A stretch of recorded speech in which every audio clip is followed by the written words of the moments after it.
Hola alumnos y alumnas, bienvenidos a esta última clase por fin, esta última videoclase. Hoy, como ya sabéis, vamos a ver, si lo encuentro, el comentario de texto de Hannah Arendt. ¿Vale? Así que vamos sacando, lo podéis hacer aquí, ya sabéis, en el libro, en la última página, que coincide ya con el último comentario. También podéis hacerlo en una hoja, como queráis. ¿Vale? Vais a ver qué facilito. Así que vamos sacando cosillas.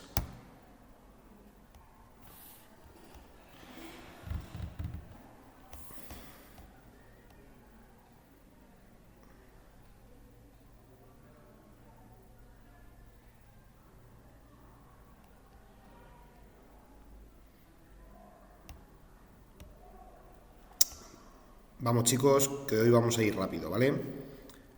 Bueno, tenemos nuestro contexto. Recordar, 2-3 líneas, medio punto y facilito. Una definición general de, en este caso, de Hannah Arendt. ¿Vale? Pues como siempre, un poco de ubicación. Hannah Arendt es una filósofa alemana y judía del siglo XX. Recordar que ser judío no es una nacionalidad, sino más bien una religión. ¿Y qué ponemos? No sabemos mucho de sus influencias, y así que lo que vamos a poner es un poco las teorías que defiende. ¿Qué hizo Hannah Arendt? Pues lo que vimos en la clase anterior, el análisis de los totalitarismos. ¿Vale? Pues se centró en realizar un análisis de los totalitarismos, acordaos, Hitler y Stalin, nazismo y Unión Soviética, o estalinismo mejor. Y también se caracteriza por defender un pluralismo político, ¿vale? Que esto no os lo llega a explicar, pero vais a ver lo que es muy fácil, ¿vale? Y es importante que lo pongáis porque sí que esta palabreja de pluralismo político os podría caer en un tipo test. Y lo vais a entender muy rápido. Se centró en realizar un análisis de los totalitarismos, ¿vale? Acordaos el análisis que hace de los campos de exterminio, de cómo se justifican bajo leyes científicas, supuestas leyes científicas, estos movimientos de masas, el líder como figura única y amada, lo que vimos. Entonces, es muy fácil. Si Hannah Arendt rechaza los totalitarismos, es decir, un movimiento de masas únicos, donde en un país o en un reino solo hay unas ideas, un único tipo de pensamiento, un único tipo de religión, de política. Es decir, si ella rechaza todo eso, los movimientos de masas homogéneos, es decir, donde todo el mundo piensa igual, pues lo contrario es una sociedad o un país donde haya gente con muchas ideas distintas. ¿Vale? Pluralismo político significa eso. Es decir, pluralidad, es decir, bastante número de ideologías distintas, como serían relativamente nuestras sociedades hoy en día. Por ejemplo, si todo el mundo es capitalista, no hay pluralismo político. Si todo el mundo es comunista, no hay pluralismo político. El pluralismo político se da, pues eso, cuando hay gente liberal, por otro lado hay gente capitalista, gente socialista, gente más, no sé, conservadora, más progresista. Es decir, que haya muchas ideologías políticas y que entre ellas debatan y llegan a acuerdos, como nuestras democracias actuales. ¿Vale? De este modo, habiendo pluralismo político, se evita que algún tipo de ideología coja mucha fuerza y que un movimiento de masas domine a toda la sociedad. ¿Vale? Entonces esta es un poco la idea de Hannah Arendt. Lo tenéis en el libro, es decir, si nos vamos aquí a la parte de Hannah Arendt, que la tenéis un poquito detrás,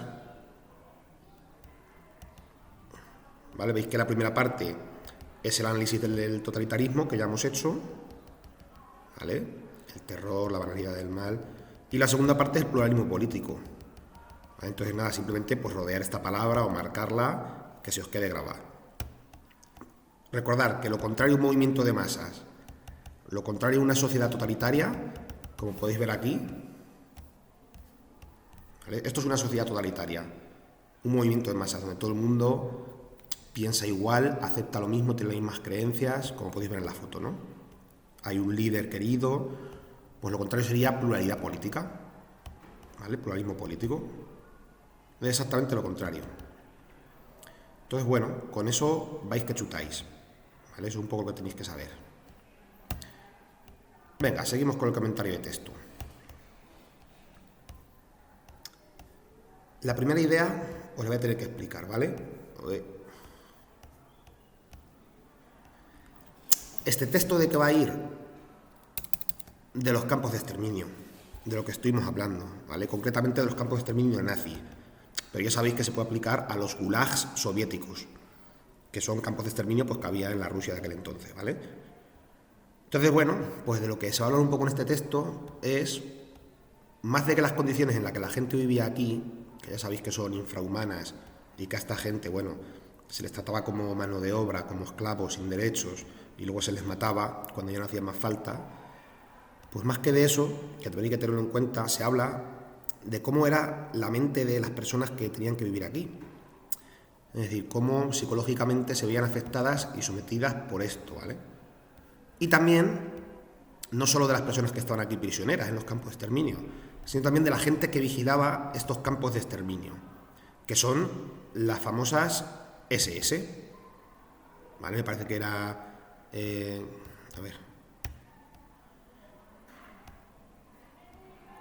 el escuadrón de protección, ¿vale? Aunque bueno, imaginaos lo que protegían esta gente, si tocaba ser un prisionero. Entonces, bueno, estos son los que manejaban esos campos de exterminio, los que movían a los prisioneros, los que decían lo que debían hacer, los que los llevaban a las cámaras de gas a matarlos, los que los fusilaban, los que... Es decir, esta era la gente que estaba ahí metida en el fango y que movía todos los hilos para manejar esa situación de los campos de exterminio. A priori, unos desgraciados, ¿no? Gentuza. ¿Cómo han podido hacer esto? Pero recordar lo que decía Hannah Arendt, la banalidad del mal. Es decir, estos individuos pues no sabían muy bien lo que estaban haciendo y lo hacían automáticamente. Recordar, la lección de Hannah Arendt es que vosotros podréis acabar siendo el escuadrón de protección, las SS, perfectamente. Si la sociedad os empuja a hacerlo, podréis acabar así. ¿Vale? No creéis que se encontraron grandes números de oficiales de la SS que se escaparan o que... No. ¿Vale? La mayoría de la población aceptó esta situación. Entonces, bueno, vamos a empezar primero con la psicología de los prisioneros y luego con la psicología de los que vigilaban, de las SS. Venga, primera idea. Tras el asesinato de la persona moral y el aniquilamiento de la persona jurídica, la destrucción de la individualidad casi siempre tiene éxito. Casi siempre. ¿Vale? Esto por ahora os tiene que sonar a chino porque no sabemos de lo que estamos hablando. ¿Vale? Pero no os preocupéis que estoy aquí para explicaros. Claro, no sabemos qué es la persona moral, la persona jurídica y la individualidad. O a ver, os lo podéis oler. Pero bueno, vamos a verlo. Estos son como unas fases que, según Hannah Arendt, los miembros de las SS realizan hacia los prisioneros para mantenerlos sometidos y controlados. ¿Vale? Es como poco a poco destruir la personalidad, destruir el individuo, se refiere a que poco a poco a los prisioneros se les merma, se les limita. ¿Para qué? Para que no se rebelen, para que no se quejen y para que acepten su destino. Psicológicamente esto se puede hacer, ¿vale? Ya sabéis, por ejemplo, en psicología, ya sabéis que siempre hay gente que es capaz de manipular a otra, gente que es capaz de vaciar a otra persona y de controlarla. Pues es lo mismo, ¿vale? A ver, os estoy hablando de relaciones muy tóxicas para que me entendáis, ¿no? Pero estas cosas existen. O, por ejemplo, gente que pertenece a sectas y les comen la cabeza y cosas así, ¿vale? Pues aquí esto es lo mismo, pero a lo grande, y en el nazismo. Los soldados de las SS destrozan a la personalidad de los prisioneros para que no se rebelen y sean capaces de someterse a todo lo que se les pida. Lo peor, que lo consiguieron, ¿vale? Entonces, hay unas fases para destrozar como tu rebeldía, para destrozar tu espontaneidad, para destrozar tu capacidad de rebelarte, ¿no? Por ejemplo, en este caso, estás en un campo de concentración con 50 prisioneros y, por ejemplo, decir, oye, vamos a rebelarnos, vamos a coger aquí los 50 y cuando pase un soldado nos lo cargamos entre todos y luego intentamos huir. Cosas de esas, que a lo mejor pasan por vuestra mente, esas cosas no sucedieron, casi nunca sucedieron. Es decir, los prisioneros aceptaban eso. Ya veremos por qué. ¿Cómo se consigue que los prisioneros sean pasivos? Pues para empezar, lo que se hace es la destrucción de la persona jurídica. Primera fase. Estamos en explicación de las ideas, ¿vale? Destrucción de la persona jurídica. Aquí jurídico se refiere pues a la jurisdicción, a las leyes, a los derechos, ¿vale? Entonces, claro, estos prisioneros, por supuesto, no tenían ni derechos ni nada, ¿no? Es decir, esto de los derechos del individuo que tenemos en nuestras democracias liberales, pues no existen en los campos de concentración, ¿vale? De hecho, muchas veces ni de exterminio. Muchas veces se cogía a la gente simplemente porque parecía judía o porque creían que podía ser sospechoso. Es decir, no creéis que había un juicio justo donde te decían, hoy tú lo has hecho mal, todo el campo de exterminio. No. Es decir, esto era un poco, en situaciones de guerra y de totalitarismo se hace esto, ¿vale? Se coge a la gente casi al azar y se los mete en esos campos de concentración. En esos campos de concentración, por supuesto, no tienen derecho a nada. Son herramientas de los soldados de la SS para que trabajen y para que estén ahí hasta el momento de su muerte, ¿vale? Vosotros pensar esto, imaginar estar 5 años casi muriéndote de hambre y de enfermedad, trabajando, recibiendo golpes de los soldados para luego acabar muriendo y aceptar ese destino, ¿no? Pues esto ocurría, ¿vale? Entonces lo primero que se hace es quitar los derechos, sus derechos legales, como el derecho a, yo qué sé, a la salud, a la educación, a la libertad de expresión. Por supuesto, nada, ninguno. No tenían ni el derecho a la vida, ni el derecho a no ser torturado, ni el derecho a no ser... ningún derecho de lo que conozcáis, ¿vale? ¿Qué se hace después? Destrucción de su capacidad moral, destrucción de la persona moral. ¿Qué significa esto? Pues que claro, tú cuando estás ahí dentro, ahí ya no existe ni el bien ni el mal. Es decir, ahí robar no está ni bien ni mal, ahí mentir no está ni bien ni mal. Es decir, por ejemplo, si un prisionero se queda dormido a tu lado con unas botas, pues y tú no tienes zapatos, pues se las robas y ya está. Es decir, aunque ese prisionero sea más mayor que tú o tenga más necesidades que tú se las robas porque estás en necesidad. Eso no está ni bien ni mal, lo acabas haciendo. Entonces, bueno, el hecho de anular tu moralidad, de que te quedes sin principios morales, sin reglas que seguir tuyas propias, como diría Kant, pues eso también te merma como persona y acabas aceptando cualquier situación, ¿vale? Ahí no tienes ningún tipo de principio que seguir. Además, los soldados, pues, es decir, planteaban a los prisioneros dilemas morales para anular esta capacidad moral de la persona, ¿no? Por ejemplo, cogían una madre y decían, mira, aquí tienes a tus 2 hijos, elige quién quieres que muera, el pequeño o el grande. Pues, ¿cuál es la decisión moral ahí? Pues ninguna. Es decir, ahí todas las decisiones que tomes van a ser malas. Es decir, no hay ningún tipo de raciocinio, no hay ningún tipo de lógica. Entonces los soldados de las SS, pues, hacían este tipo de dilemas, ¿no? Para mermar aún más la personalidad de los individuos que había ahí.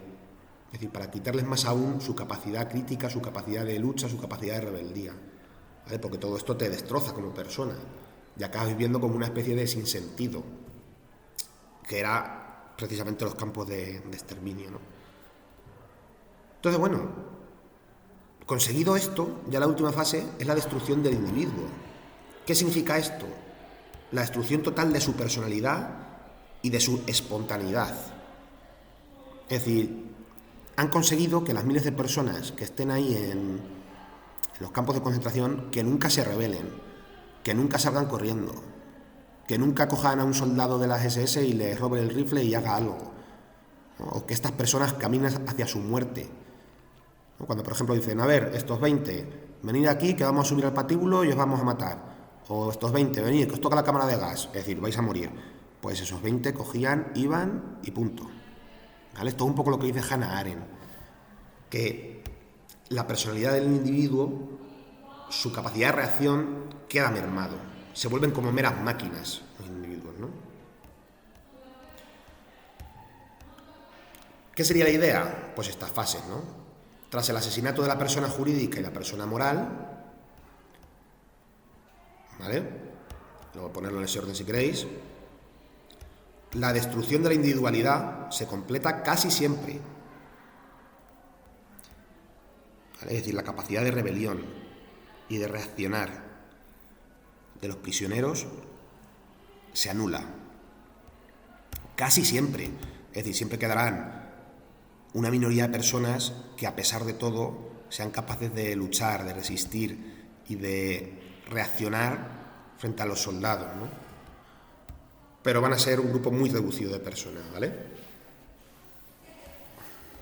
Ponemos casi siempre porque es lo que nos pone aquí ella, ¿vale? Casi siempre tiene éxito. Tal y como muestran los ejemplos que Hannah Arendt cita, ¿vale? ¿Cuáles son esos ejemplos que Hannah Arendt cita? Pues todo lo que viene aquí después, que ahora os lo voy a leer, ¿vale? Pero vamos, que la idea principal es esa, lo de la persona jurídica, la moral y la individualidad, la anulación de la reacción, de las reacciones y de las rebeliones de los miembros de los prisioneros, perdón. ¿Qué más nos dice? Concebiblemente, dice Hannah Arendt, deben encontrarse algunas leyes de la psicología de masas,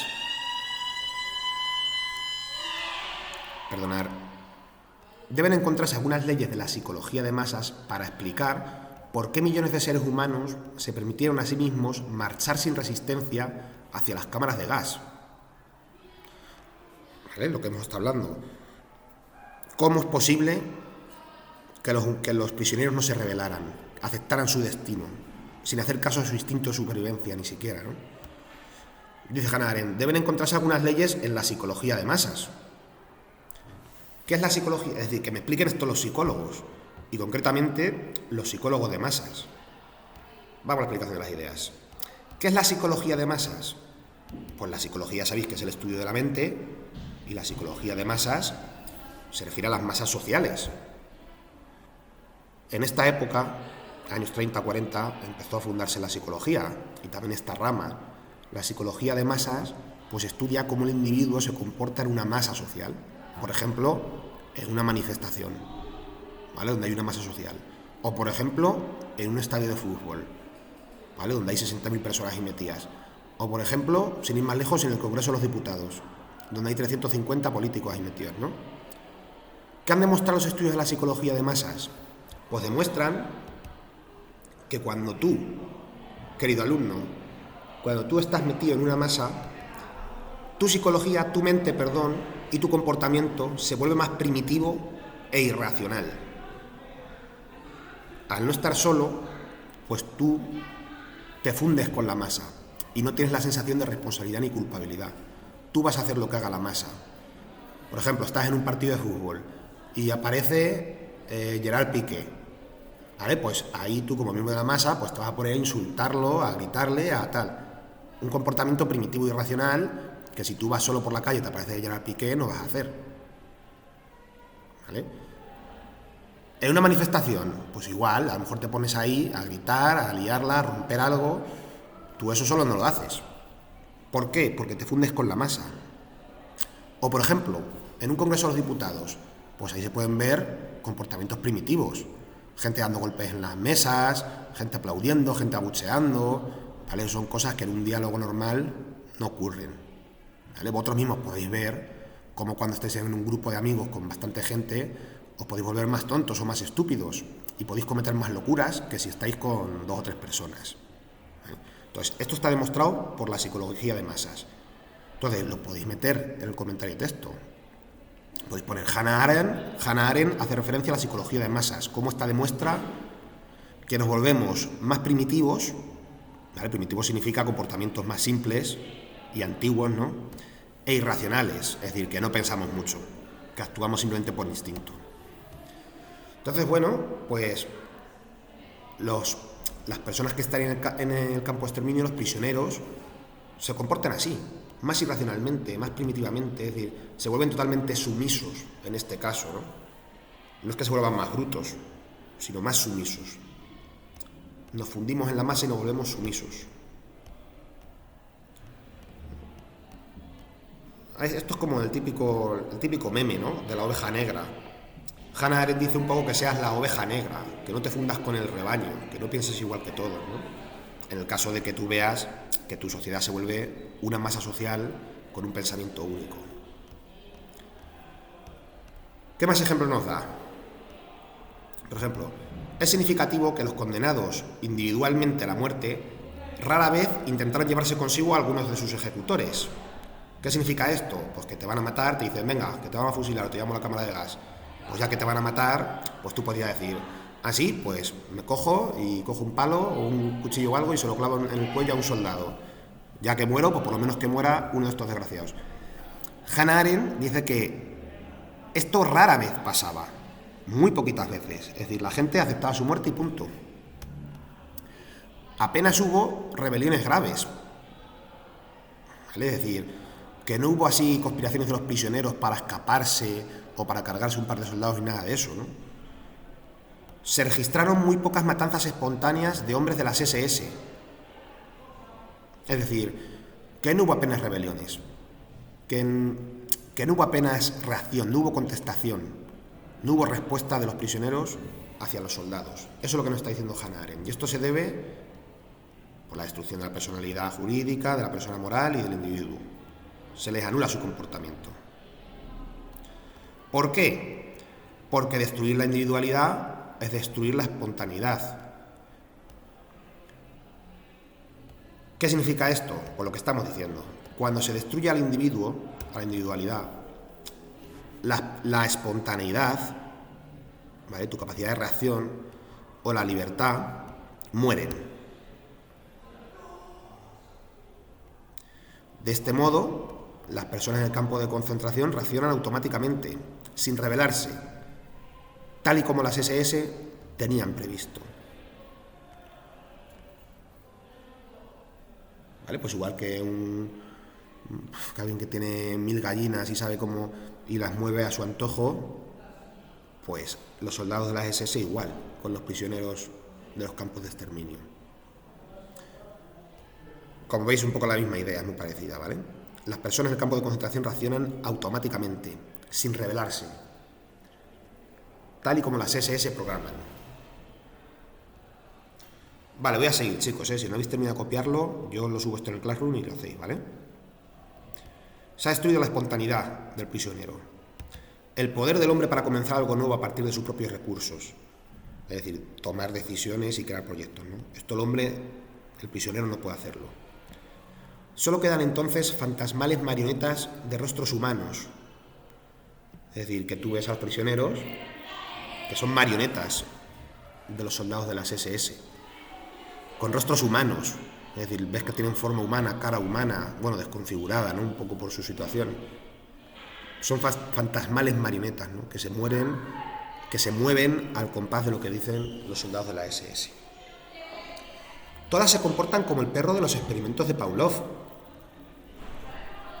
que reaccionan todas con perfecta seguridad, incluso cuando se dirigen hacia su propia muerte. Volvemos a la psicología, ¿vale? ¿Qué es el perro de Pavlov? ¿Vale? No sé si esto sonará. Esto, en los comienzos de la psicología, los psicólogos, antes de hacer experimentos con humanos, hacían experimentos con perros, ¿vale? Y Pavlov, pues, fue un hombre que estudió esto, ¿vale? Por eso se llama el perro de Pavlov. Un psicólogo conductista, ¿vale? Porque suena. El perro de Pavlov, la cuestión es que al perro de Pavlov, los psicólogos pues lograron un poco modificar su comportamiento, saber cómo iba a reaccionar. Es decir, desde la psicología se ha estudiado cómo manejar el comportamiento humano, cómo predecir el comportamiento humano, cómo conseguir que una persona haga lo que yo quiero, cómo conseguir que una persona reaccione de tal manera a este estímulo que yo le planteo, ¿vale? Si queréis más información del perro Pavlov, a ver, el perro Pavlov simplemente pues fue el primer experimento conductista, ¿vale?, donde le enseñaban comida al perro. Durante varios días le enseñaban comida al perro y el perro salivaba, y esa saliva los psicólogos la medían, ¿vale? Entonces, bueno, claro, cuando ves comida salivas, ¿no?, se te hace la boca agua. Entonces, bueno, los próximos días al perro, a la vez que le enseñaban la comida, pues le hacían sonar un timbre, una campanita, y así durante 7 o 8 días el perro seguía salivando. Y ya unos cuantos, ya después de eso, retiraban la comida al perro y hacían sonar la campana. Y el perro, cuando escuchaba la campana sonar, salivaba. ¿Vale? ¿Qué significa esto? Pues que los psicólogos han conseguido que un perro, ante el sonido de una campana, reaccione de forma antinatural. De esta forma, salivando. Porque un perro no saliva si tú le escuchas, si suena una campana, ¿no? Pero los psicólogos han conseguido asociar el estímulo de la comida con el estímulo de la campana y al final han conseguido que el perro se salive cuando ellos quieran. Es decir, los psicólogos han conseguido modificar el comportamiento de este perro. Pues esta idea lo que nos está diciendo es que los soldados de la SS, ¿vale? o los movimientos totalitarios en general, son los psicólogos y el perro son los individuos, ¿vale? La masa. Es decir, tienen conocimiento de cómo funciona el comportamiento humano y cómo modificarlo y saben aplicarlo a los hombres para que se comporte como ellos quieren, ¿no? Esto hoy en día, si no me equivoco, se llama ingeniería social, ¿vale? Es decir, cambiar el comportamiento de la gente, de la sociedad. Por ejemplo, el marketing. El marketing también se basa en estos principios, la publicidad, la propaganda. Esto hoy en día de alguna forma también se hace, pero no tan fuerte pues como se hacía en los campos de concentración nazis, ¿vale? Es decir, estos dominaban a los prisioneros para que no se rebelaran y que esta funcionara mejor, ¿no? El campo de exterminio. Seguimos. Idea 3. El triunfo de las SS exige que la víctima torturada se deje llevar hasta la trampa sin protestar, ¿vale? Es decir, los soldados de la SS, lo que hemos dicho ya 1000 veces, los prisioneros tienen que ser dóciles, es decir, manejables, que no se rebelen nunca, que los prisioneros renuncien a sí mismos y se abandonen hasta el punto de dejar de afirmar su identidad, ¿vale? Y ello no por nada. Entonces volvemos a lo de antes. Podríais decir que desgraciados los soldados de las SS. Pero recordar, Hannah Arendt dice que los soldados de la SS no eran gente mala, no era gente retorcida, no era gente que disfrutara del sufrimiento ajeno ni que lo buscara. Era gente normal que accedió a sus puestos de trabajo y que poco a poco se fueron convirtiendo en esto. Los hombres de la SS no desean la derrota o de los prisioneros, ¿no?, gratuitamente. Es decir, no es que sean caprichosos y disfruten del sufrimiento y de las ejecuciones y todo eso. Es decir, no son sádicos. Los hombres de la SS no son sádicos. Es decir, no son personas enfermas que disfruten del dolor ajeno, ¿no? No son asesinos en serie, no son gente mala. Idea. Este control de las personas, o de los prisioneros, podríais poner, este control de los prisioneros es el que motiva a las SS a cometer estas atrocidades. Las atrocidades después de llevar a gente a morir, a sacrificar, torturarlas, esclavizarlas, mantenerlas así, ¿no? Esas son las atrocidades. Entonces, no lo hacen por puro sadismo, sino que lo hacen porque el sistema es así. ¿Vale?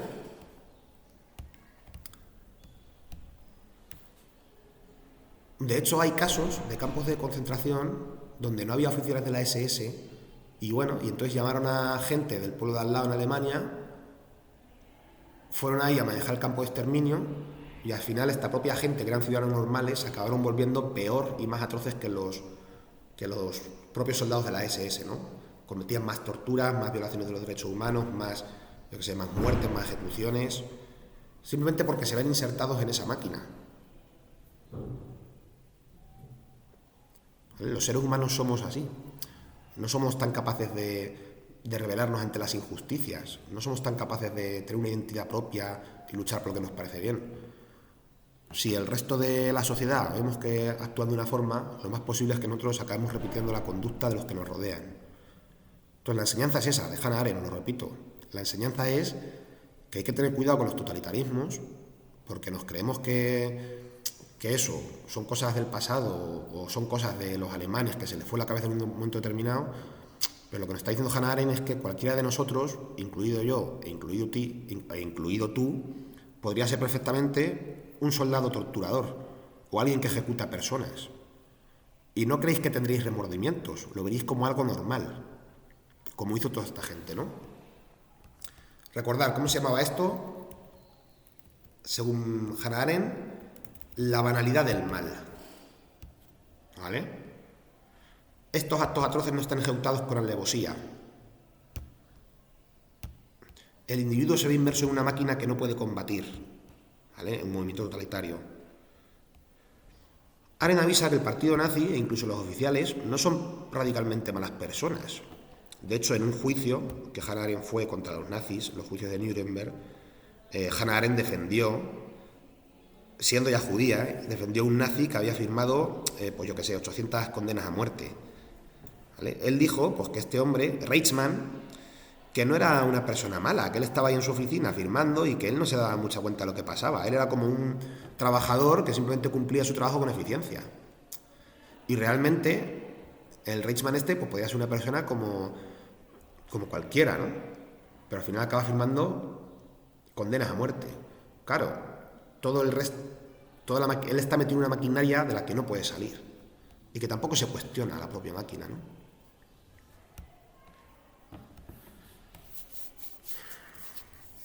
Entonces, bueno, eso sería la banalidad del mal. Y de esto sería esta tercera idea, ¿vale? ¿Vale? Recordar, aquí podemos hablar del control total de las acciones de las SS otra vez, ¿vale? Pero sobre todo esto, la banalidad del mal. ¿Vale? Sería lo que tendríais que hablar. ¿De qué más se nos habla? Esto luego lo veis, ¿vale? Que hoy voy a terminar la clase rápidamente. Los hombres de la SS no hacen las cosas por puro sadismo. Saben que el sistema logra destruir a su víctima antes de que se suba al patíbulo. El patíbulo es donde te llevan a morir. Es incomparablemente el mejor para mantener esclavizado a todo un pueblo, sumisos que obedecen todas las órdenes, ¿no?